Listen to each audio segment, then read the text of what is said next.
Olá pessoal, eu sou o pastor Paulo Batista e eu tenho uma palavra de Deus para você. Eu gostaria de basear essa reflexão num texto que está no capítulo 2 do Evangelho de Mateus, a partir do versículo 1, onde narra o nascimento de Jesus. Quando Jesus nasceu, houve um sinal para alguns cientistas no Oriente e vieram à procura do recém-nascido rei dos judeus. Esta procura dura mais ou menos uns 2 anos de jornada e de caminhada. Ao chegar nas terras da promessa do nascimento do Salvador, eles se dirigiram ao rei da época, o rei Herodes, para saber o endereço onde é que havia nascido o rei dos judeus. Mas eles estavam falando com a pessoa errada. Herodes, então, sendo o rei daquela época, se sentiu ameaçado porque havia nascido um concorrente na política. Ele questiona os magos para saber mais ou menos a data, em que situação. Ele chama também algumas outras pessoas, alguns escribas, algumas pessoas que trabalhavam nos registros dos documentos daquela época. E eles descobrem mais ou menos pelas profecias que Jesus haveria de nascer em Belém, uma cidade muito pequena para aquela época. De posse dessas informações, o rei Herodes pede um favor aos magos, dizendo: vocês vão, encontrem o menino e voltem e me dê o endereço porque eu também quero adorá-lo. Os magos saem e encontram o menino de acordo com as informações que eles tinham. Eles adoram aquela criança, entregam seus presentes e, ao retornarem, são orientados por Deus para não voltar até o palácio de Herodes, porque Herodes tinha um plano maligno para exterminar o menino Jesus. Então eles voltam por outro caminho e a Bíblia diz que Herodes, percebendo que fora enganado pelos magos, então ele propõe uma matança de todos os meninos nascidos naquela época que havia sido especificado. Então houve uma grande matança na terra de Belém. Cumpriu-se a profecia do profeta Jeremias, que dizia que ouviu-se uma voz em Ramá, uma voz de choro, era Raquel chorando por seus filhos que já não existiam. O que eu quero pensar com vocês, depois de olhar para esse texto da Bíblia Sagrada, escrito há 2000 anos atrás, é que estamos vivendo uma situação parecida nos dias de hoje. Muitos grupos de interesses olhando para as crianças como um produto, tal como os magos que vieram do Oriente com interesse de conhecer, de honrar e de adorar o Senhor Jesus, uma criança na época. Havia também Herodes com o seu grupo, que também queria conhecer aquela criança, mas com outro interesse, o interesse de destruir porque seria um concorrente muito forte. E por causa disso, ele desenvolveu uma matança muito grande. Pois bem, as crianças, ao longo da história, têm sido vítima de ataques em massa, têm sido alvo de destruição de muitas pessoas. Vale lembrar a destruição das crianças no Egito na época do nascimento de Moisés.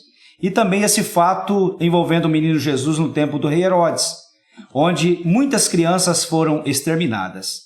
Tal como naquele tempo, hoje nós também temos grupos de interesses, olhando para as crianças, emitindo suas opiniões, dando seu palpite, se aproximando. E qual será o real interesse dessas pessoas? É o mesmo interesse dos magos ou seria o mesmo interesse do rei Herodes?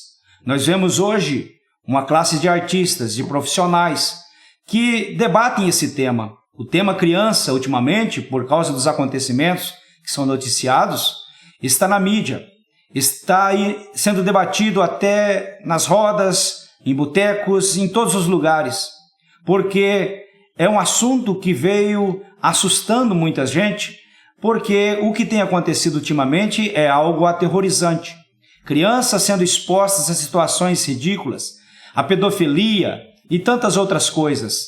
Da mesma forma que as crianças no tempo de Jesus foram ameaçadas pelo rei Herodes, hoje nós temos uma ameaça também sobre as nossas crianças, sendo perseguidas, sendo destruídas, tendo sua inocência roubada, e coisas que deveriam acontecer só depois de muito tempo são antecipadas. E as crianças de hoje estão passando por experiências malignas Então, de certa forma, nós estamos também vendo a história se repetir e as nossas crianças sendo atingidas de uma maneira terrível por causa da cultura moderna. Diante de uma situação como essa, qual deve ser a nossa postura? Será que há uma saída? Será que há um escape? Pois bem, para o infante Jesus, apareceu um anjo para a família de Jesus, para os seus pais, José e Maria, e o orientaram a levar para o Egito até que passasse a fúria do rei. E estando lá por algum tempo, vem de novo a notícia através do mesmo anjo dizendo: podem voltar, porque aqueles que perseguiam o menino morreram, já não existem mais. Vocês voltem para Israel em segurança e terminem de criar o seu filho. Hoje também, a nossa saída está em Deus, na palavra de Deus.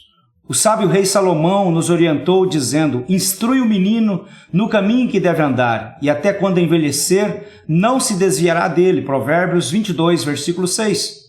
A saída para as nossas crianças, a proteção, o amparo, está na palavra de Deus, está no próprio Deus. É hora de nós, como igreja, como cristãos, como pais, como sociedade, olhar também para essa saída que Deus nos aponta, porque, infelizmente, a ciência está contaminada, a política está contaminada, muitas outras coisas que seriam refúgio das nossas crianças, da nossa sociedade, agora são reféns de pessoas sem temor de Deus, sem responsabilidade, pessoas que estão se contradizendo porque, ao mesmo tempo que defende pesquisas para buscar a cura para muitas enfermidades, querem aprovar o aborto e outras coisas, executando crianças. Que Deus nos abençoe e que nós possamos refletir que o Senhor Deus é o formador da família, é aquele que se preocupa com as crianças, e é na sua palavra que nós encontramos solução para tudo isso.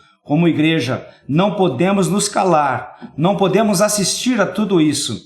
E nós temos então que confrontar essas coisas e olhar que existem grupos que, na verdade, estão bem intencionados em buscar a servir a Deus e buscar se aproximar das crianças para educá-las, para protegê-las, para ampará-las. Mas, infelizmente, os sucessores do rei Herodes estão por aí fazendo suas políticas e tentando se aproximar das crianças, assim como Herodes queria se aproximar de Jesus, não para adorar, não para proteger, mas para poder matar, destruir e dizimar. Que Deus nos abençoe e nos livre de ações como essa. Eu gostaria de fazer uma oração por você e pela sua família. Ó Deus, em nome de Jesus, nós oramos a Ti agradecendo pela oportunidade de levar a Tua palavra até essas pessoas que estão nos assistindo. Eu quero pedir a bênção do Senhor sobre a vida de cada pessoa, de cada família e de cada criança em especial, pedindo que o Senhor venha guardar, proteger e nos ajudar a fazer aquilo que está ao nosso alcance, Pai. Porque a Tua palavra diz que se o Senhor não guardar a cidade, em vão vigia a sentinela. Então nos ajude, aquilo que nós não podemos fazer, que o Senhor envie os Teus anjos para cercar, para guardar, para proteger. Ó Deus, colocando um fim em todo esse trabalho que o inimigo, Senhor, tem feito através dos seus agentes aqui na terra. Senhor, desperta a Tua igreja, para que ela possa ser a atalaia e anunciar a Tua palavra, a palavra que transforma, a palavra que salva, a palavra que cura, a palavra que perdoa e que restaura a vida do ser humano. Eu coloco diante de Ti essas pessoas, Pai, se houver alguma necessidade, que as Tuas mãos estejam sobre elas e que essas necessidades sejam supridas e atendidas em nome de Jesus. Amém. Que Deus abençoe e até o próximo encontro.